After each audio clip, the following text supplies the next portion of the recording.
Bonjour à tous et bienvenue dans cette nouvelle vidéo. Avant que la vidéo commence, je tiens à vous remercier pour être aussi nombreux sur la chaîne.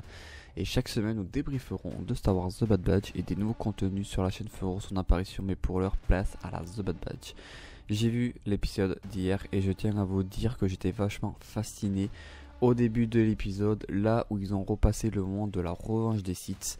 Le début de l'épisode nous amène tout droit vers là où le chancelier Palpatine était prisonnier, là où le général Grievous partait de sa capsule direction Utapau.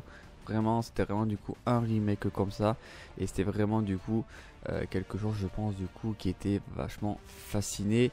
Et pour moi, avoir ça, c'est vraiment quelque chose de super. Le début de l'épisode nous amène tout droit encore à la guerre des clones, entre la bataille des séparatistes et de la République, notamment voir le maître Jedi Depa Billaba et son padawan Kalen Doom alias Kanan Jarrus, qui ont fait quand même du coup leur première apparition dans The Clone Wars saison 7.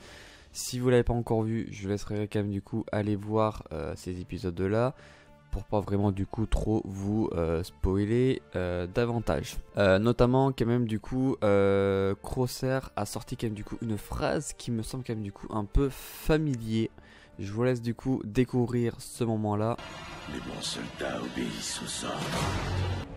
Les bons soldats obéissent aux ordres.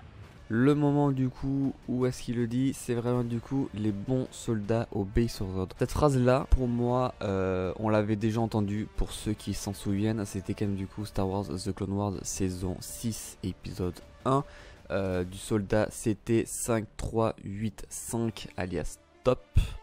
Notamment peu après quand même du coup que les clones étaient les Jedi, mais Hunter a laissé le padawan Kalem vivant car il n'avait pas l'intention de lui faire du mal. Le seul qui avait reçu l'ordre 66 est Crosshair, car lui il avait la puce inhibitrice. On peut voir Lamasu qui a fait sa première apparition dans la revanche des Sith, qui tente de comprendre pourquoi les clones sont remis en question par rapport à la guerre des clones, mais néanmoins les clones étaient là pour la République et non pour l'Empire. C'est ce que le Lamasu a dit très clairement à Tarkin, mais Tarkin veut quand même du coup réduire les effectifs de clones parce qu'apparemment ça coûte hyper cher maintenant à la Nouvelle Empire, et que essaye vraiment de voir si les clones sont toujours capables d'obéir aux ordres pour essayer d'avoir non plus des clones mais actuellement des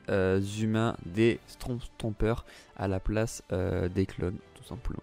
On peut voir l'arrivée de l'amiral Tarkin aller sur Kamino pour évaluer la 99 avec une petite entraînement, mais vraiment l'amiral Tarkin va pousser la 99 avec des balles réelles, voir combien elle s'en sort, savoir si elle suit les ordres. Mais Tarkin voit vraiment du coup l'entraînement se déchirer, il part et là il va avoir quand même du coup la 99 en disant voilà, je vais vous demander d'exécuter des insurgés sur la planète d'Anderon, mais quand la 99 va y aller, ils verront vraiment que c'est des insurgés qui sont partis de la République, le leader Saw Gerrera, mais ils ont refusé quand même du coup l'ordre de l'exécuter. Donc à l'heure actuelle, la 99 s'est enfuie de Kamino avec Omega. Crosshair qui est parti du camp de l'Empire. La puce inhibitrice de Crosshair, vraiment ils l'ont augmenté pour le faire un tueur en gage. Sincèrement, que va-t-il se passer dans l'épisode 2? Que va faire la Clone Force 99? Crosshair Tarkin? Réponse vendredi. Et du coup les gars, cette vidéo touche à sa fin. J'espère qu'elle vous aura plu. Si elle vous a plu, n'hésitez pas vraiment du coup à laisser un petit pouce bleu, commenter, partager. Et pour ma part, on se retrouve quand même du coup vendredi pour le résumé de l'épisode 2 de The Bad Batch. Et sur ma part, moi je vais vous laisser et que la force soit avec vous.